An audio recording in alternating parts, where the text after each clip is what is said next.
Halo Sobat Biota, selamat datang di Zona Sekolah. Materi ke-6 bab Sistem Indera. Di materi sebelumnya kita sudah mempelajari mengenai struktur-struktur pada indera penciuman ya. Dan juga sebelumnya kita udah mempelajari nih tuntas mengenai indera penglihatan. Nah, untuk kali ini kita akan membahas lanjutan ya, materi tentang indera penciuman ini. Sekarang kita akan belajar mengenai mekanisme dari sistem indera penciuman kita sob. Oke, langsung saja mari kita pelajari. Nah, bagaimana sih alur atau mekanisme yang terjadi pada hidung kita dalam mencium sesuatu sampai bisa dipersepsikan di otak? Nah, mekanismenya itu dimulai dari adanya molekul atau senyawa kimia dari makanan ataupun yang lainnya ya, yang menguap dan masuk ke dalam hidung. Contohnya rendang ini.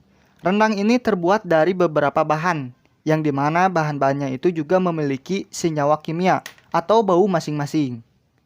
Nah, senyawa-senyawa kimia ini itu akan terlarut di dalam mukus atau lendir pada hidung kita, tepatnya pada kinka superior.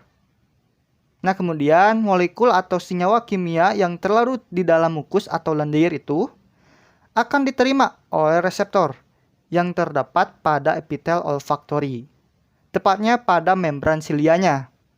Lebih jelasnya perhatikan gambar ini sob. Nah sob, yang bulat-bulat warna ungu ini itu diibaratkan senyawa kimianya ya. Sedangkan yang warna ungu muda itu digambarkan dari mukus atau lendir ya. Jadi senyawa kimia yang masuk ke hidung tadi itu kemudian akan terlarut pada mukus ini atau lendir ini. Nah, saat terlarut, kemudian si senyawa ini atau senyawa kimia ini akan diterima oleh reseptor pada epitel olfaktori. Nah sob, kalau kita zoom lagi reseptornya maka akan seperti ini. Ini merupakan membran silia, yang dimana terdapat sel reseptor di dalamnya. Jadi reseptornya itu yang ini ya, atau disebut dengan kemoreseptor. Sedangkan yang ini merupakan gambar dari senyawa kimianya. Nah, perlu diketahui juga nih sob, bahwa setiap satu senyawa kimia itu akan diikat oleh satu jenis reseptor saja. Jadi reseptornya itu spesifik ya. Contohnya seperti ini. Senyawa kimia yang berbentuk segitiga ini hanya bisa diterima oleh reseptor yang menerima bentuk segitiga saja. Terus senyawa yang bulat ini hanya bisa diterima oleh jenis sel reseptor yang bisa menerima bentuk senyawa bulat saja. Contohnya seperti itu gambarannya ya. Jelas ya, jadi spesifik. Oke, lanjut.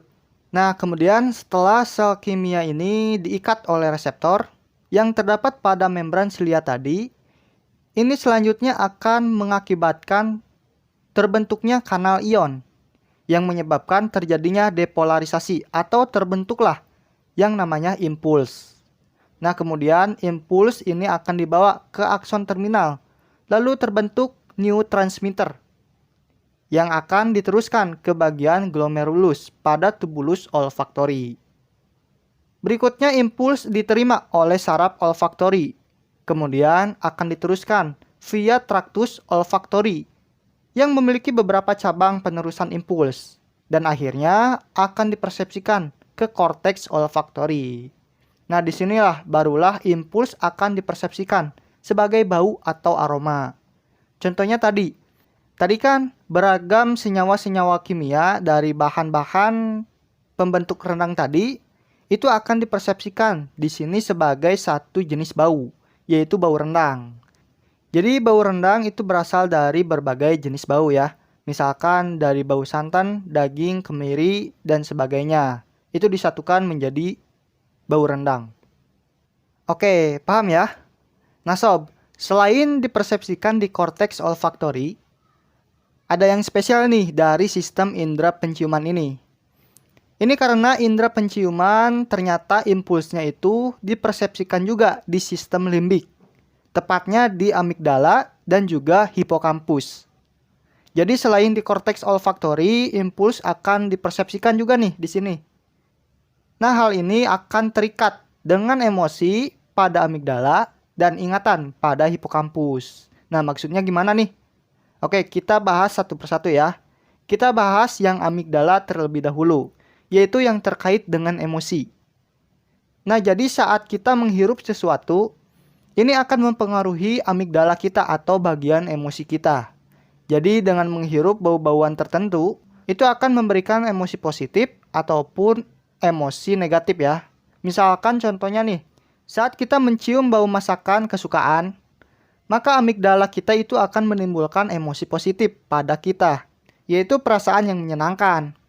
Jadi ketika kita mencium makanan kesukaan, apalagi saat kita lapar, kita pasti akan bakalan langsung semangat buat makan ya. Contoh lain, yaitu ketika kita mencium bau kentut dari teman kita. Nah, langsung saja nih, kita merasakan ketidaknyamanan, atau bahkan ada juga yang emosi ya. Tentu ini mengundang emosi negatif ya buat kita. Jelas ya untuk amigdala. Kemudian selanjutnya hipokampus, yang terkait dengan ingatan. Contohnya nih, saat kita mencium bau soto, itu langsung teringat sama masakan ibu di rumah. Jadi kita pengen cepat-cepat ke rumah ya. Nah, itu adalah memori yang terbentuk di hipokampus. Jadi ini terkait dengan ingatan ya, memori kita. Atau contoh lain ketika mencium bau vanila. Nah, kita langsung saja nih teringat pada teman kita yang suka pakai parfum rasa vanila. Nah, jadi itu ya salah satu contoh memori yang ditimbulkan oleh hipokampus sebagai persepsi dari bau yang kita hirup. Jadi terkait dengan ingatan ya, sedangkan amigdala itu terkait dengan emosi. Nah, jadi gitu ya mekanisme dari indera penciuman kita hingga akhirnya itu bisa dipersepsikan pada otak kita. Jadi tuntas sudah nih pembahasan kita mengenai sistem indera penciuman. Berarti tinggal 3 sistem indera lagi ya yang akan kita pelajari. Nah, semoga apa yang saya jelaskan bisa dicerna, berfungsi, dan hidup buat Sobat Biota semua. Jangan lupa tonton dan pelajari materi selanjutnya serta video pembelajaran lainnya. Jadi see you next video sob.